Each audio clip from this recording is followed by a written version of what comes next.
ફરી પાછું ઈવીએમનું ભૂત ધૂણ્યું છે. હવે ઈવીએમનું ભૂત ધૂણ્યું કેમ? તો એની શરૂઆતથી બે મુદ્દાઓથી.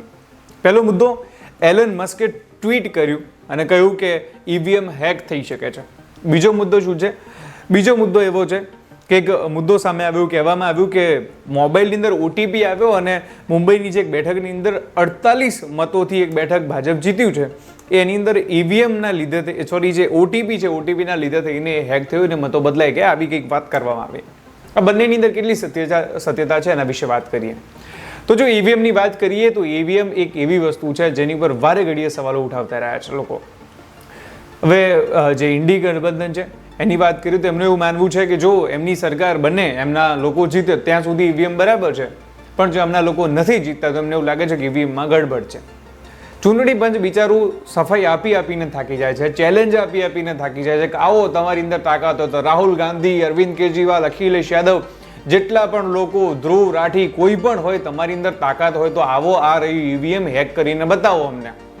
તમારે જ્યાંથી લાવવા હોય ત્યાંથી, માઇક્રોસોફ્ટ, ગૂગલ, જ્યાંથી એન્જિનિયરો લાવવા હોય ત્યાંથી લાવો અને અમને ઈવીએમ હેક કરીને બતાવો. એકે મહિનો લાવતો નથી, પણ તેમ છતાં ઈવીએમ ઉપર પ્રશ્નો ઉઠાવવામાં આવે છે.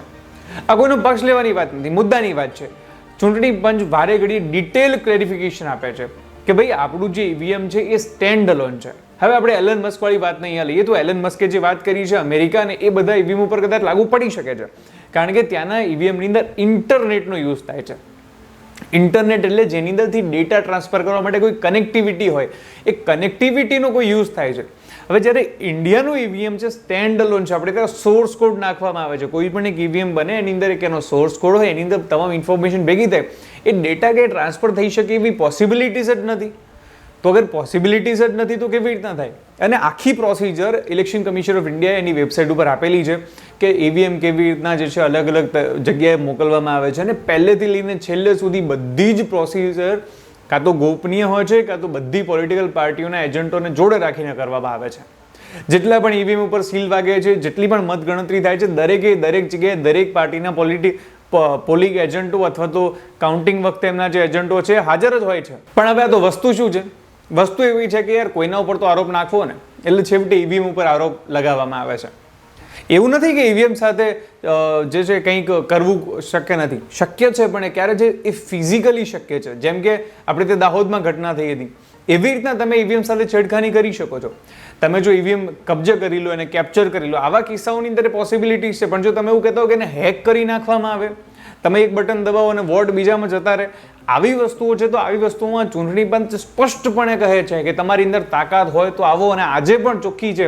કદાચ તમારામાંથી પણ કોઈ એક હોય જેને એવું લાગતું કે ઈવીએમ હેક થઈ શકે છે, તો ચૂંટણી પંચ તો કઈ બેઠું છે ક્યારનું કે ભાઈ આવો અને હેક કરો. પણ આ લોકોને એવું છે કે શું છે, જનતા તો મૂર્ખ છે ને થોડીક વધારે મૂર્ખ બનાવી ઈવીએમના નામના રોદણા આપણે રડીએ. વારે ઘડી ઈવીએમના નામના રોદણા રડવામાં આવે છે. હકીકત શું છે? હકીકત જો બેલેટ પેપર ઉપર ફરી પાછું મતદાન ગયું તો આટલી મોટી વસ્તી છે, 140 કરોડનો દેશ છે, બૂથ કેપ્ચરિંગ થતા વાર નહીં લાગે. આ તો ઈવીએમમાં બટન દબાવવાની આપણે વાત કરીએ છીએ ને, તો તમને તો દેખાય પણ છે, બૂથ કેપ્ચરિંગ થતા વાર નહીં લાગે. એક તમારો જે સિક્કો, તમારું લીટું જો થોડુંક આડાવડું થયું તો મત રદ પણ થઈ શકે છે. આવી ઘણી બધી નાની વસ્તુઓ છે એ થાય છે. મહિનાઓ સુધી ઇલેક્શન પ્રક્રિયા ચાલશે, 3-3, 4-4 મહિના સુધી આચાર સંહિતા લાગશે, તમારા બધા કામો અટકી જશે. આ ઘણી બધી વસ્તુઓ થઈ શકે છે જો બેલેટ પેપરથી ચૂંટણી કરાવવામાં આવે તો. અને એટલા માટે થઈને ઈવીએમનો યુઝ થાય છે. આપણે આ 21મી સદીમાં છીએ, આપણે આગળ જવું જોઈએ, પણ એની જગ્યાએ લોકો, જે નેતાઓ પોતાની ખામીઓને છુપાવવા માટે થઈને ઈવીએમ ઉપર ઠીકરું ઢોળે છે. જ્યારે એમની સરકારો બની જાય છે તો એમને એમ લાગે છે ઠીક છે, ઈવીએમ ઇઝ ગુડ. તમારી કર્ણાટકમાં સરકાર બને છે તો તમને એવું લાગે છે કે ના, ઈવીએમ તો બેસ્ટ છે, ઈવીએમ જેવું કંઈ ના હોઈ શકે. તમારી 90 બેઠકો આવે છે એટલે તમે પ્રશ્નો નથી ઉઠાવતા. હકીકતમાં આવી તમામ બાબતોની અંદર દરેક પાર્ટીઓ પોતાની અંદર ઝાંકીને જવું જોઈએ. જેવી રીતે ભારતીય જનતા પાર્ટીએ અયોધ્યામાં સીટ હાર્યા પછી અયોધ્યાના લોકોને ગાળો આપવાની શરૂઆત કરી હતી, આખી પાર્ટી નહીં પણ કેટલાક લોકોએ, તો એ પણ એ પાર્ટીએ ચેક કરવું જોઈએ કે ભાઈ અમારો વાંક હતો, અમારા ઉમેદવારનો કંઈક વાંક હશે કે એમને વોટ નથી મળ્યા. તમે સામેવાળા લોકોને ન કહી શકો, એ તો મતદારની મરજી છે કોને વોટ આપવો.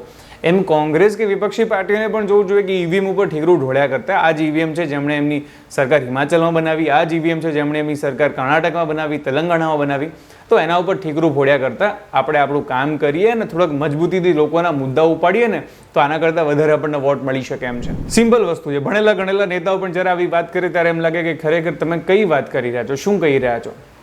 આ કોઈ પક્ષાપક્ષીની વાત નથી, ભાજપ કોંગ્રેસની વાત નથી. એક સમય એવો હતો જ્યારે ભાજપના નેતાઓ પણ આવી રીતે ઈવીએમનો વિરોધ કરતા જ હતા, એવું નથી કે નહોતા કરતા. પણ વોટ ઇઝ ધ રિયાલિટી? એક નિષ્પક્ષ વ્યક્તિ તરીકે, એક ભણેલા ગણેલા વ્યક્તિ તરીકે આપણી કંઈક જવાબદારી બને છે કે આવા નેતાઓને કહેવાનું કે થોડીક તો શરમ કરો, કે જે વસ્તુ છે એના ઉપર ફોકસ કરો. તમે એ ચૂંટણી પંચ કહી રહ્યું છે વારે ઘડીએ, સુપ્રીમ કોર્ટે કેટલી વાર ક્લેરિફાઈ કર્યું છે. સુપ્રીમ કોર્ટ એટલે આ દેશના ન્યાયતંત્રની સૌથી ઉપરની વસ્તુ. સુપ્રીમ કોર્ટ કે એટલે બધી વસ્તુ ફાઇનલ હોય. સુપ્રીમ કોર્ટ કહી ચૂક્યું છે કે ભાઈ ઈવીએમ હેક થાય એમ નથી, કોઈ પણ રીતે કરાવવાની જરૂર નથી બેલેટ પેપરથી. એ સુપ્રીમ કોર્ટે વીવીપેટ આપી દીધું, પણ આપણે છીએ કે સમજવા તૈયાર જ નથી.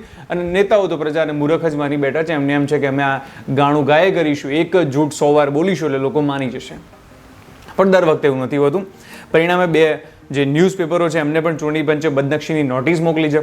મોટું આવડું એક કટિંગ એમણે છાપી દીધું હતું અને નાનકડી માફી માંગી લીધી છે. આજે અખબારો છે એમણે. એટલે ક્યાંક અખબારોએ પણ ધ્યાન રાખવું જોઈએ કે આવી કોઈ ખોટી બાબત ન ફેલાવે.